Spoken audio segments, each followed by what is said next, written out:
Well, good morning, everyone. I've got a short slide presentation for you. There's a couple of books that I highly recommend by Raymond Francis. The first book is Never Be Sick Again. Now, that sounds pretty awesome if that were true. And wow, doesn't this especially feel wonderful? Never feel old again. If you didn't know how old you were, how old would you be? We all know people that you really have to kind of wonder a little bit. And some people, you look at them and you think they're a lot older than they are, and vice versa. The chronological age and biological age can be two entirely different things. But this is something that we ought to really study and apply. If there's something to this, what's this all about? And so Raymond Francis, in both of these books, he talks about this idea that disease, and when you think of the word disease, dis-ease, not at ease, he says there's only two causes. And there's six pathways. We'll get into that. But here it is. He says, I made a powerful discovery. Almost all disease can be prevented or reversed. As a result, health is a choice, and no one has to be sick. Disease is not a random event. And this is the idea right here. There's thousands of different diseases, or are there? He says there are not thousands of different diseases, but only one disease. He says that this is malfunctioning cells. If you look at that, we're the sum total of trillions of cells, and if all of our cells were healthy, we wouldn't be sick. So put simply, if the cells that make up your body are healthy, then you are healthy. So the key to health is take care of your cells by providing them all the nutrients they need and keep them free of injurious toxins, and disease will not happen. Wow, that simple. Or is it that simple? If you take care of each cell in your body, if your cells are happy, then you're happy. And you look inside a cell, and there's a lot of fascinating things. I think the Institute of Discovery over in Seattle, they've produced some films, some computer animations of the workings of a cell, and it's amazing. Darwin's Black Box, a book I really recommend by a microbiologist, Michael Behe. He compares a cell literally to the complexity of a large city with all of the things that make a city run. That's what's going on here. And some of these words you probably have heard of. I've only had one class in college, and it's still stuck in my mind, endoplasmic reticulum. Probably one of the big words that we hear about all the time is mitochondria. And there's actually more than one in a cell. There's hundreds, even thousands of mitochondria. And pretty much every bit of energy that our body uses, what helps us move around, comes through mitochondria. This has to do with ATP and all of these other things that we hear about. And so it's just amazing the workings on of a cell, what keeps that going, the unimaginable complexity. But it comes down to just, if we have healthy cells, disease just isn't going to happen. And in fact, this battle back and forth, Louis Pasteur, this is a fascinating thought right here. And I don't know if everyone heard this before, but there was a couple of guys going back and forth arguing. One is Louis Pasteur, who invented pasteurization, but also he was the one that found this culture of bacteria that got killed by some other stuff. Mold in a petri dish got in, and so penicillin was invented, and that can have some very potent effects. However, when it really comes down to it, we know that's just everywhere. There's germs all over the place, and some people are exposed to them and get sick. Other people don't get sick. What is the difference? And so the terrain, which is the body, that's the thought right there. And so here's another quote. The germ It's so profitable, the medical world has written off the final statements as the madness of a dying man. That was his dying words. The pathogen is nothing, the terrain is everything. And so something to think about. Well, regardless of where we are, if the terrain isn't everything, it's darn close to everything. And so we want to protect the terrain. And here's the father of pathology, Rudolf Virchow. He said that if I could live my life over again, I would devote it to proving that germs seek their natural habitat, and that's diseased tissue, rather than being the cause of the diseased tissue, such as mosquitoes seek the stagnant water, but they don't cause the pool to become stagnant. And so this is health.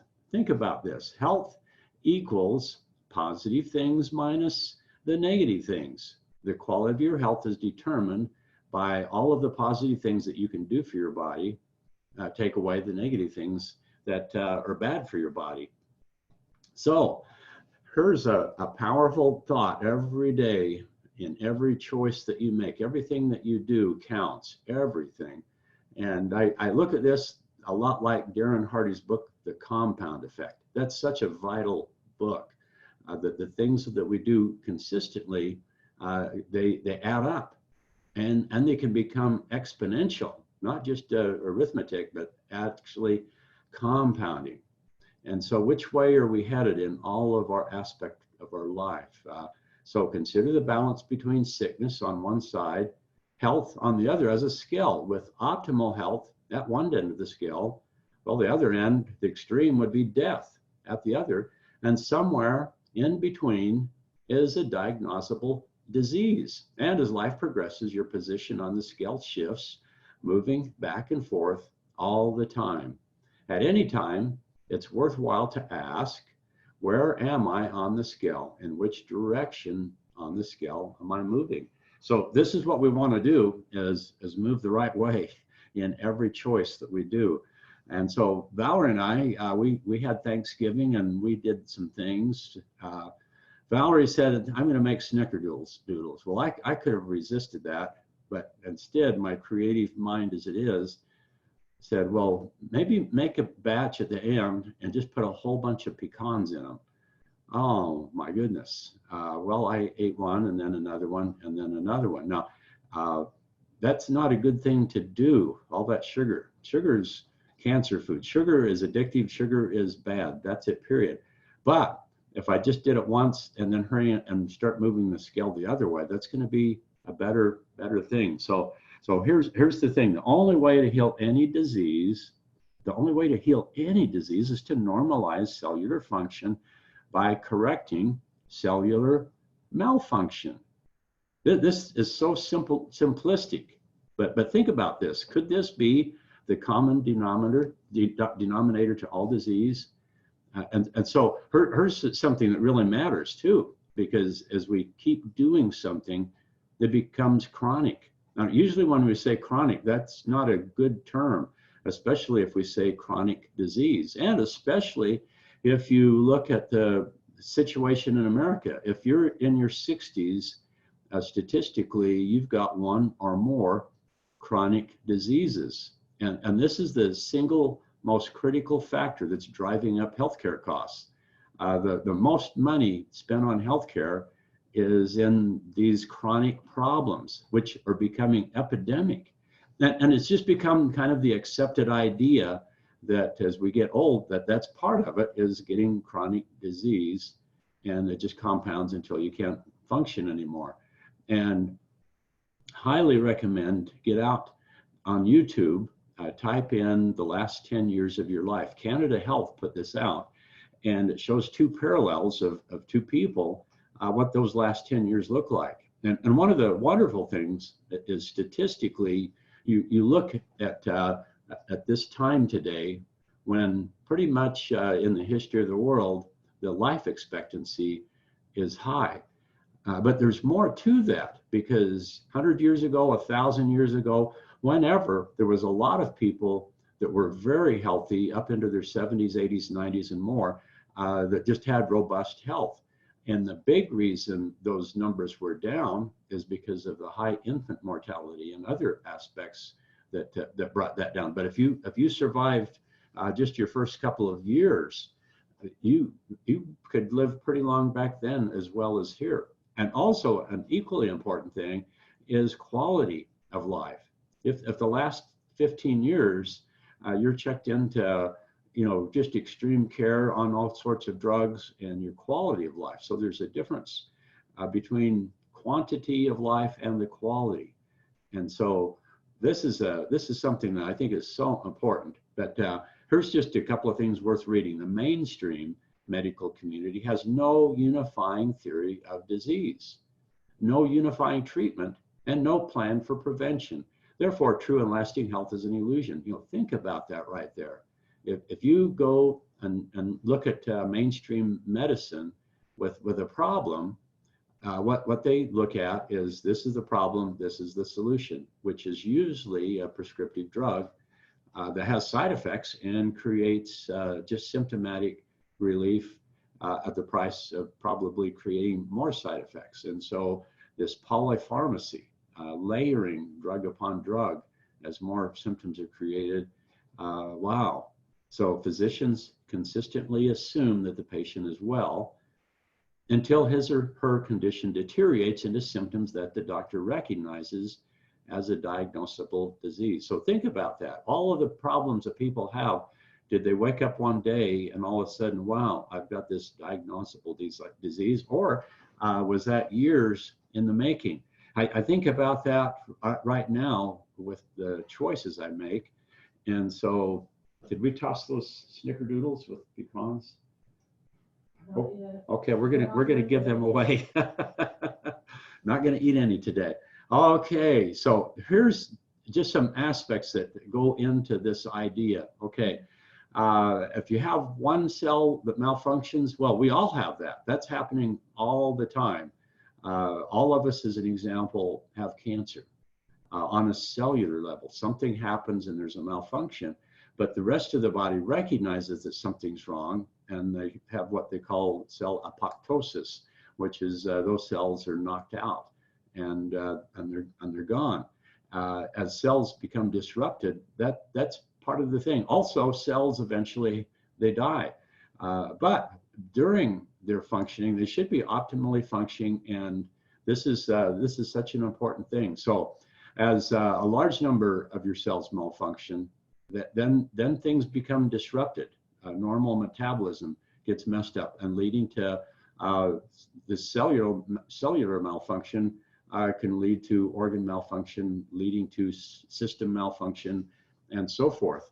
And so again, he says that cellular malfunction has only two causes: deficiencies, cells not getting what they need, and toxicity, cells poisoned by something they do not need. And we could go back to that terrain versus the sickness.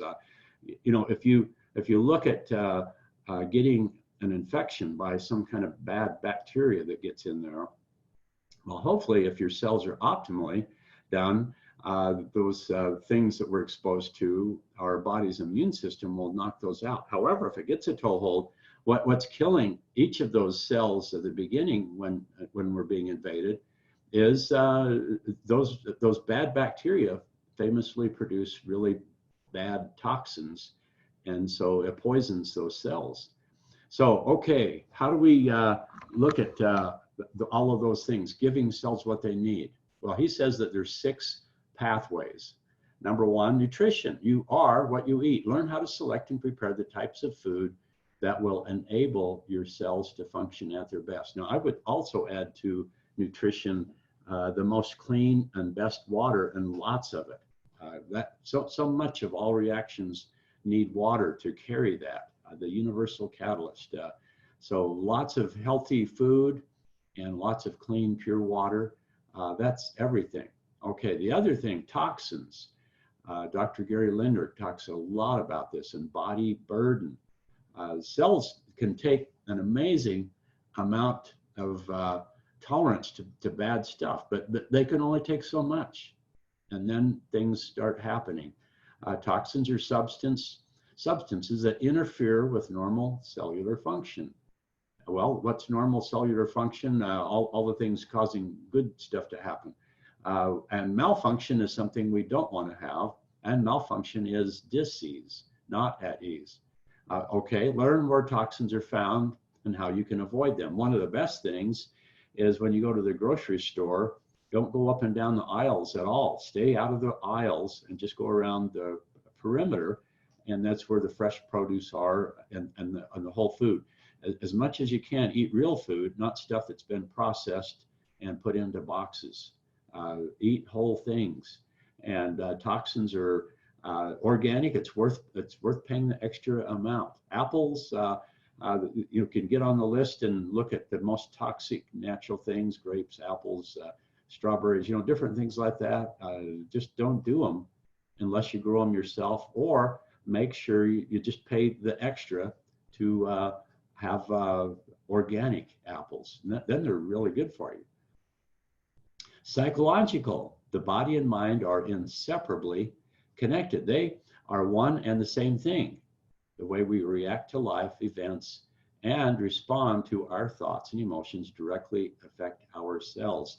Our own Dr. Brad Nelson, who developed the emotion code, also the body code, travels the world, has affected thousands and thousands of people very positively with this idea of human emotion. It's such a big aspect. Every doctor, if you ask them, is there an emotional component to disease? The way we feel can positively benefit our health or take away from our health. So this is such a vital aspect, especially if we become chronic in the wrong emotions and different things like that. Just stress, anger, all of the negative emotions can really have an impact on our cells. So be happy. Thanksgiving, gratitude is a healthy emotion to have. Forgiveness is huge. Okay, physical. Our bodies, they need physical maintenance. Wow, we need to get out there, stir the oil around.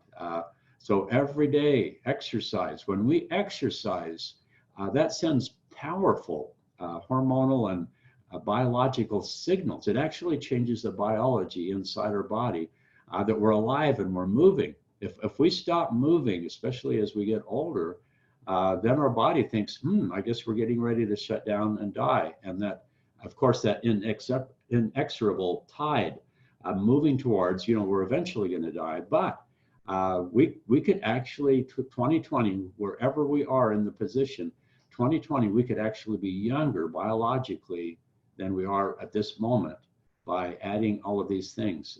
Exercise, do that every day.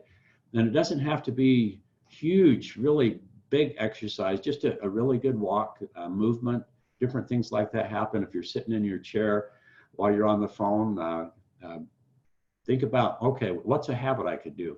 Well, get a habit when you're on the phone that you're walking around. Get a headset and walk around when you're doing that.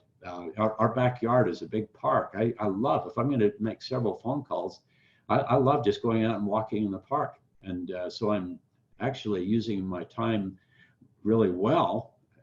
And also, I'm just probably making happier phone calls. I love making calls at the gym. So physical, one of the most important things is sleep.